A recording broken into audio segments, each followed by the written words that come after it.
చూడండి పిల్లలు, ఈ రోజు మన స్కూల్ కి ఇన్స్పెక్షన్ చేయడానికి వస్తున్నారు. అందరూ చాలా జాగ్రత్తగా ఉండాలి. Excuse me sir, welcome sir.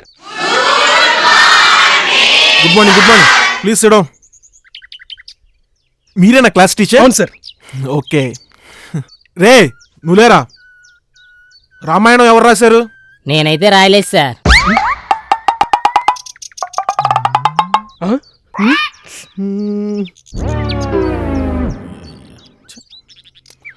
ఏమ్మా నువ్వులే, భారతం ఎవరు రాశారు? నేను మాత్రం రాయలేదు సార్.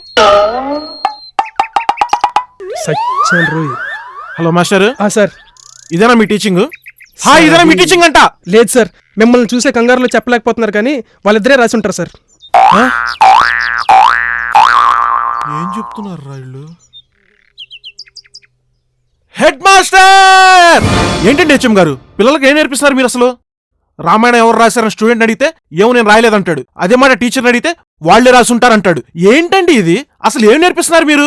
పాప మా టీచర్ కొత్తగా వచ్చాడు సార్. రామాయణం రాముడు రాశాడని, భారతం భరతుడు రాశాడని తెలిసుండదు సార్.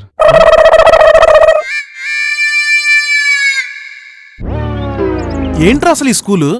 ఆ స్టూడెంట్స్ ఏమో సరిగ్గా పాఠాలు నేర్చుకోరు, ఆ టీచర్ ఏమో సరిగ్గా పాఠాలు చెప్పరు.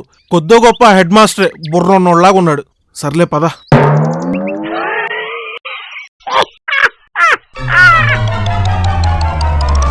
ఆఫీస్ పని మీద వైజాగ్ రావాల్సి వచ్చింది.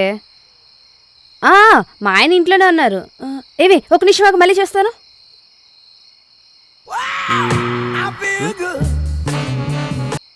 హల్లా ఏమండి ఎక్కడున్నారు? సర్లే గాని స్నూపీ ఏం చేస్తుంది? బాగా చూసుకుంటున్నారు కదా. పెడిగ్రీ తిందా? పాలు తాగిందా? స్నూపీ చచ్చిపోయింది మ్యా. ఏంటి, స్నూపీ చచ్చిపోయిందా? మీకు తెలుసు కదా స్నూపీ అంటే నాకు ఎంత ఇష్టమో. ఆయనంత మొండిగా సడన్ గా ఎలా చెప్పేస్తారు స్నూపీ చచ్చిపోయిందని? అది నిదానంగా ఈ రోజు ఇంటి పైకప్పు మీద ఆడుకుంటుంది అని చెప్పాలి. రెండో రోజు పైనుంచి కింద పడి కాళ్ళు విరిగాయని చెప్పాలి. మూడో రోజు పాపం ప్రాణం విడిచింది అని సున్నితంగా చెప్పాలి కదా. నిజమే మ్యా. సర్లే, మా అమ్మ ఎలా ఉంది? మీ అమ్మ ఇంటి పైకప్పు ఆడుకుంటుందే.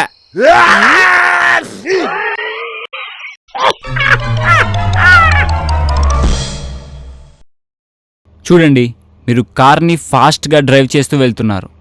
సడన్గా మీ కార్ ఎదురుగా మీ హస్బెండ్ కానీ మీ బ్రదర్ కానీ వస్తే what will you hit first?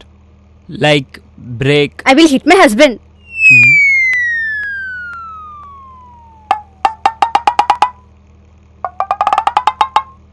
చూడండి, మీకు ఆల్రెడీ 3 times చెప్పాను.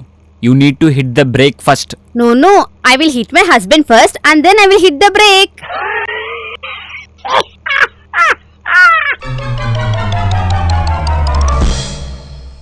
ఏవండి ఒకసారి రండి. దీని అమ్మ దీనికి ఏం గుర్తొచ్చిందేమో. వచ్చాను ఏంది మ్యా? మనం ఈ చివర సూపర్ మార్కెట్ ఉంది కదా, అక్కడికి వెళ్ళి నాకు ఒక బాదం మిల్క్ బాటిల్ తీసుకురారా? సరే. ఏమండి అక్కడ ఆపిల్స్ ఉంటే ఒక 4 తీసుకురండి. సర్లే.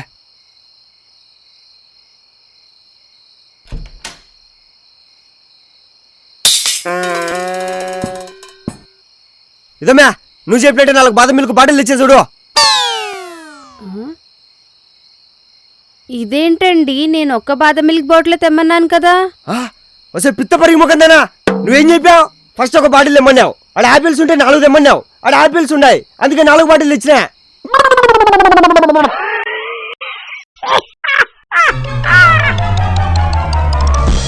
ఓకే గాయస్, సక్సెస్ఫుల్ గా మన ప్రాజెక్ట్ కంప్లీట్ చేసుకున్నాం.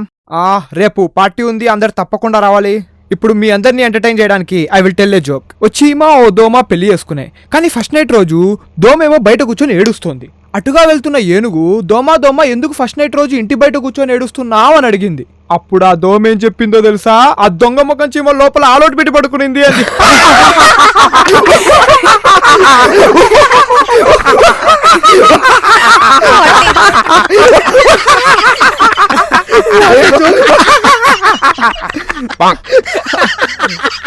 ఏ త్రిశూల్, ఏంటి అందరు నవ్వుతున్నారు, నువ్వు నవ్వట్లేదు? జోక్ అర్థం కాలేదా? అర్థమైంది సార్. మరెందుకు నవ్వట్లేదు? నేను నిన్నే నా జాబ్కి రిజైన్ లెటర్ ఇచ్చేసాను సార్.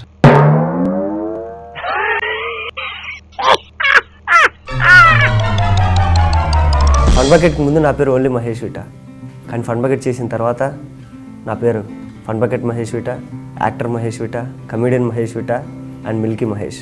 అందరికీ తెలుగు అంటే ఒక యూట్యూబ్ ఛానల్, కానీ మాకు మాత్రం తెలుగు అంటే ఒక స్కూల్. చాలా నేర్చుకున్నాం, చాలా నేర్పించింది. ఒక డైరెక్టర్ అవుదామని వచ్చిన నన్ను మన హర్ష అన్నవరపు యాక్టింగ్ చేసి పడేశాడు. స్టార్టింగ్లో అన్నాడు, నువ్వు యాక్టర్ అయిపోరా, త్వరగా సక్సెస్ అయిపోతావు అనేసి. అన్నట్టుగానే సక్సెస్ అయిపోయా. ఫన్ బకెట్ చేస్తూ ఉన్నాం 1 year నుంచి ఇప్పటి వరకు రెగ్యులర్గా చేస్తూ వచ్చాం.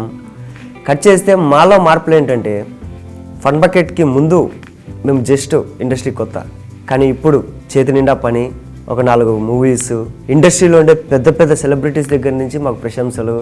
మీరు చేస్తుంది చాలా బాగుంది, చాలా మంచి కాన్సెప్ట్, చాలా బాగా ఎంటర్టైన్ చేస్తున్నారు. అండ్ ఫారిన్ కంట్రీస్ నుంచి like US, UK, Russia, Oman, Australia, అక్కడి నుంచి మాకు కాల్స్ వస్తుంటాయి, మీరు చాలా బాగా చేస్తున్నారు భయ్య, ఇక్కడ కూడా మీకంతా ఫ్యాన్స్ ఉన్నారు అనేసి.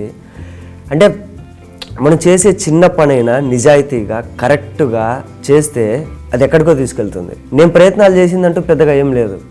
తెలుగునికి మాత్రం నేను వచ్చా, హర్ష అన్నవరపుని మాత్రమే అడిగా, నీ దగ్గర నేను పని చేయాలని ఇంట్రెస్ట్ ఉంది అనేసి.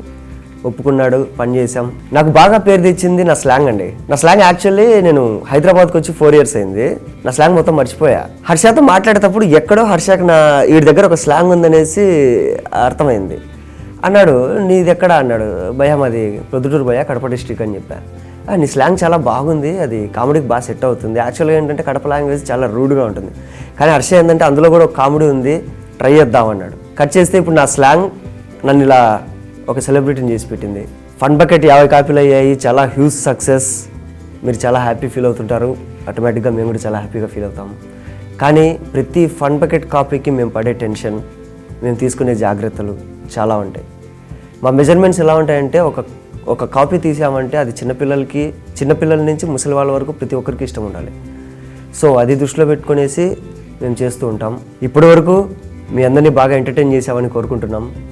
ఇక మీదట కూడా చాలా ఎక్స్పెరిమెంట్స్, చాలా ఇన్నోవేటివ్ ఐడియాస్తో మేము ముందుకు వస్తాం.